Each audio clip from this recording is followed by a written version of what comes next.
பரிசுத்த நாமத்துக்கு மகிமை உண்டாவதாக. இந்த புதிய நாளை தேவனுடைய கரத்திலிருந்து நாம் ஒவ்வொருவரும் பெற்று நாமும் தேவனும் நாமமாய் அவர் சொல்ல ஆகும், அவர் கட்டளையிட நிற்கும்.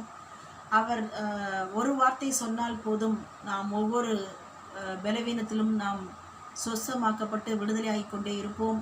விடுதலை நாயகன் நம்மோடு கூட இருக்கிறார். அவர் குமாரனை அனுப்பி, சத்தியத்தை அனுப்பி, பரிசுத்தாவியார் அவரை அனுப்பி நம்மையும் நம் பிள்ளைகளையும் முழு குடும்ப அங்கத்தினர்களையும் விடுவிக்கிற தேவனாய் அவர் பறந்து காக்கிற பச்சையை போல கடந்து வந்து தப்புவித்து நம்மை காக்கிற தேவனாய் நம்மோடு கூட இருக்கிறார். நம் பிள்ளைகளோடு இருக்கிறார், நம் குடும்ப அங்கத்தினரோடு கூட இருக்கிறார். ஆகவே கர்த்தர் நம்மோடு இருப்பது நமக்கு ஒரு பெரிய பலன். ஸோ இந்த நாளை அடிஷ்னலாய் தந்திருக்கிறாரே, இந்த நாளிலே தேவனுடைய உன்னத நோக்கத்தை நிறைவேற்றும்படியாய் நம்முடைய நேசர், நம்முடைய ராஜாதி ராஜா இந்த நாளை அடிஷ்னலாய் கொடுத்தபடினாலே அவருக்கு இருந்ததின் ஆனந்த நன்றிகளை செலுத்தி இந்த சத்தத்தை கேட்கிறவங்கள் ஒவ்வொருவரையும் பிதா குமாரன் பரிசுத்தாவின் நாமத்தினாலே ஆசீர்வதித்து வாழ்த்துகிறேன். இன்றைக்கு கர்த்தர் ஆதாரமாய் கொடுத்த வேத வசன பகுதி லூக்கா 11ஆம் அதிகாரம் 9வது வசனம் சொல்லுகிறது, மேலும் நான் உங்களுக்கு சொல்லுகிறதாவது, கேளுங்கள் அப்பொழுது உங்களுக்கு கொடுக்கப்படும், தேடுங்கள் அப்பொழுது கண்டடைவீர்கள், தட்டுங்கள் அப்பொழுது உங்களுக்கு திறக்கப்படும். ஸோ இங்கே பார்க்குறோம், ask give it to us, seek him we will find him, knock it then the door will be automatically open. So இங்கே பார்க்குறோம், கேட்டுக்கொண்டே இருக்க வேண்டும், தட்டிக்கொண்டே இருக்க வேண்டும், தேடிக்கொண்டே இருக்க வேண்டும், தட்டிக்கொண்டே இருக்க வேண்டும். இது மூணும் நம்ம செஞ்சோம்னா கர்த்தர் நமக்கு கொடுத்து கொண்டே இருப்பார். அவரை கண்டடைந்து கொண்டே இருப்போம். நமக்காக அவர் எல்லா கதவுகளையும் திறந்து கொண்டே இருப்பார். அடைக்கப்பட்ட எல்லா கதவுகளையும் அவர் திறக்கிறவர். ஏன்னா நமக்கு தெரியும், இருப்பு தாழ்பால்களை உடைத்து வெண்கல கதவுகளை முறித்து அந்த காலத்தில் உள்ள பொக்கிஷங்கள், ஒளிபடத்தில் உள்ள புதையல்களை நமக்கு கொடுக்கிற தேவன் நம்மோடு கூட இருக்கிறார். ஆகவே அவர் உலகத்தில் இருக்கிறவனிலும் நமக்குள்ள இருக்கிறவர் பெரியவராய் அவர் செயல்பட்டு கொண்டிருக்கிறார். ஸோ நாம் கேட்கிறதும் அவரை தேடுகிறதும் அவர் பாதப்படியில் இருந்து கொண்டு அவருடைய இருதய கதவை தட்டுவதும் நம்முடைய வேலையாக இருக்கிறது. இதை மூணையும் நாம் தொடர்ந்து செய்வோமானால் நமக்கு எல்லா காரியங்களும் கர்த்தர் நமக்கு செய்து முடித்து விடுவார். கர்த்தர் நமக்காக யாவையும் செய்வார். சங்கீதம் 138 வாசிக்கிறோம். So why we should do all three things continuously, that's what our topic today. எதுக்காக இந்த மூணையும் நாம் தொடர்ந்து செஞ்சுக்கிட்டே இருக்கணும் அப்படின்னு பார்ப்போமானால், பார்க்கிறோம், கேட்கிற எவனும் பெற்றுக்கொள்வான், தேடுகிற எவனும் கண்டடைவான், தட்டுகிற எவனுக்கும் திறக்கப்படும்.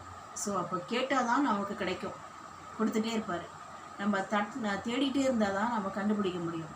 நம்ம தட்டிகிட்டே இருந்தால் தான் கதவுகள் நமக்கு தானாகவே திறக்கும்.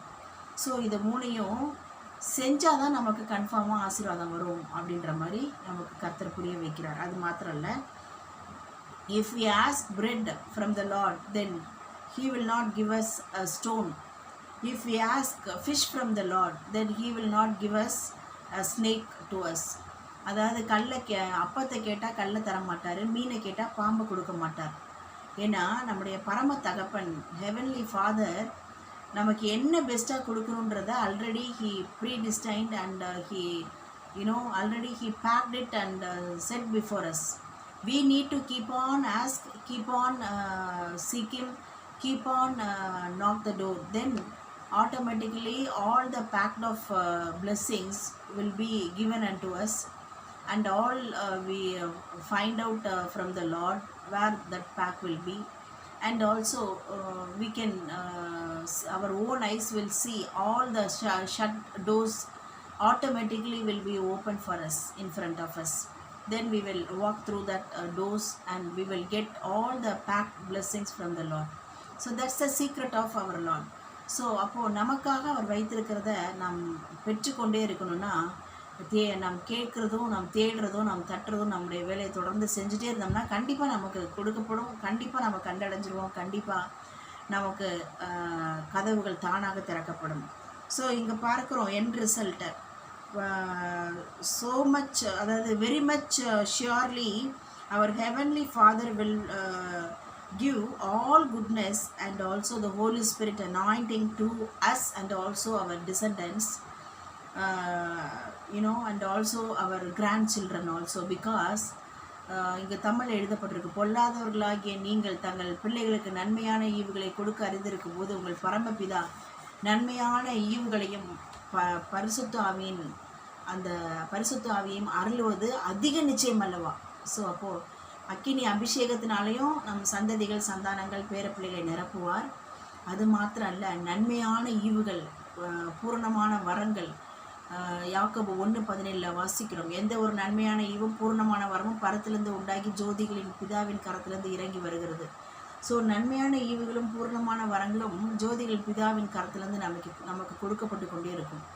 ஸோ அப்போது நம்மளே நம்ம பிள்ளைங்களுக்கு இவ்வளோ பெஸ்ட்டாக கொடுக்கணும்னு நம்ம நினைக்கும் போது நம்முடைய பரமபிதா நமக்கென்று முன்குறித்த ஆசீர்வாதங்களை நமக்கு மாத்திரமல்ல, நம் சந்ததிகள் சந்தானங்களின் சந்ததிகள் எல்லாருக்கும் அவர் வெரி மச் ஷியோர் அவர் கொடுப்பாரு. அதில் எந்த சந்தேகமும் இல்லை அப்படின்ற ரிப்ளையும் கர்த்தரிடத்திலிருந்து நாம் பெற்றுக்கொள்கிறோம். ஸோ அப்போ நம்முடைய கடமையை கேட்கிற, தேடுகிற, தட்டுகிற வேலையை தொடர்ந்து செய்வோம். கர்த்தர் நமக்கு வைத்திருக்கிற, அவர் முன்குறித்து வைத்திருக்கிற, அவர் நமக்கென்று ஆயத்தப்படுத்தி வைத்திருக்கிற, அவர் நமக்கென்று வாக்குத்தத்தம் பண்ணியிருக்கிற சகல வாக்குத்தத்தங்களின் ஆசீர்வாதங்களை நாம் கேட்ட ஞானத்தோடு கேளாத ஐஸ்வர்யத்தையும் கனத்தையும் மனோவிருத்தியும் மகிமையும் பெற்று சாலமோன் உயர்த்தப்பட்டது போல நம்மையும் கர்த்தர் நாம் நினைப்பதற்கும் வேண்டிக் கொள்வதற்கும் மிகவும் அதிகமாய் நமக்கு செய்ய வல்லமையுள்ள அவருடைய வல்லமையை நமக்கு வெளிப்படுத்தி கொண்டே இருப்பார். கர்த்தர் தான் தேவன் என்பதை அவர் நிரூபித்து ஒரு